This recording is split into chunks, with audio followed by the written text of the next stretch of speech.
এর ব্যাপারটা তারা রিডিফাইন করেছে। 5টা যে অবজেক্টিভ ছিল তার মধ্যে প্রথমটা ছিল যে তাদের নেভিকে মানে রেজ করা, তাদের ব্যালিস্টিক যে প্রজেক্ট মিসাইল প্রজেক্ট আছে এটাকে ধ্বংস করা, সেজন্য ইউরেনিয়াম ডিপোজিশন এমন পর্যায়ে যেতে না পারে যেন সে ওয়ারহেড তৈরি করতে পারে, এরকম পর্যায়ে তাদেরকে সীমিত রাখা। এবং সবচেয়ে গুরুত্বপূর্ণ যেটা যে মিডল ইস্ট ওই এলাকাটাতে যে প্রক্সি হয়, এই প্রক্সির সহযোগিতা কিন্তু ইরান করে। কারণ মিডল ইস্টটা আপনার শিয়া এবং সুন্নির মধ্যে ডিভাইড। তো শিয়া বিশ্বকে নেতৃত্ব দিচ্ছে ইরান। আপনি খেয়াল করে দেখুন যে ইসরায়েলের যে মানে অবস্থান, ইসরায়েলের উপরে যত ধরনের প্রক্সি ওয়ার হয় এটার কিন্তু মদতদাতা বা যোগানদাতা যদি পজিটিভলি বলি এটা কিন্তু ইরান। যেমন হিজবুল্লাহ ইরান মানে লেবাননে, আবার হুতিরা হচ্ছে ইয়েমেনে, এমনকি সিরিয়া এবং ইরাকে আপনি খেয়াল করেন যেমন বাশার আল আসাদ ছিল, বাশার আল আসাদ কিন্তু শিয়া সম্প্রদায়ের আলাইট, রাইট, যদিও ওখানে সুন্নি মেজরিটি।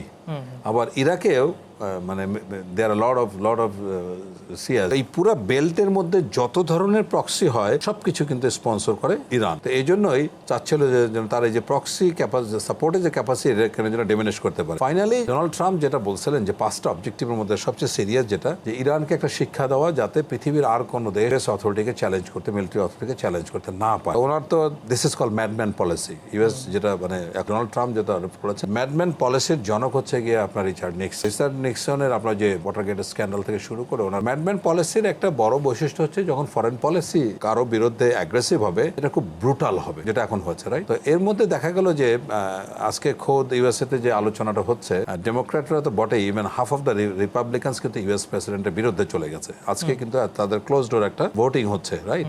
তারা অভিযোগ করছে যে ইউএস প্রেসিডেন্ট, ইউএস যে সংবিধান আছে আর্টিকেল 2 তাতে যে ক্ষমতা দেওয়া হচ্ছে এইটা ডোনাল্ড ট্রাম্প অপব্যবহার করেছে। এবং এখানে দুটা পয়েন্ট খুবই উল্লেখযোগ্য। ডেমোক্র্যাটসরা যে দাবি করছে সেটা হচ্ছে যে নিকোলাস মাদুরোকে জানুয়ারিতে তুলে আনলো সস্ত্রী সেটা, এবং এই যে মিডনাইট হ্যামার যে গত জুনে হয়েছিল 12 দিনের জন্য, এটা কিন্তু কংগ্রেসে অনুমোদন হয়নি। এটা এক্স পোস্ট ফ্যাক্টর হবে না। এখন কথা হলো এই ওখানে আমরা কোনোদিনই বলি না যে তারা আরো ক্লিয়ারলি বলতে পারবেন যতই বম্বিং করেন ইনফ্যান্ট্রি বুট আপনার গ্রাউন্ডে যাবে না, ততক্ষণ পর্যন্ত এটাকে দখল বলা যাবে। মানে এই ইরান কিন্তু ইরাক নয়, ইরান কিন্তু লিবিয়া নয়। খেয়াল করে দেখো, এই যে আমি তিনটা উদাহরণ দিলাম, ধরেন সাদ্দাম হোসেন, তো সাদ্দাম হোসেন ইউএস কে চ্যালেঞ্জ করেছিল, মোয়াম্মর গাদ্দাফি চ্যালেঞ্জ করেছে, এই তো আরব লিডারদের মধ্যে এনারাই তো করেছিল।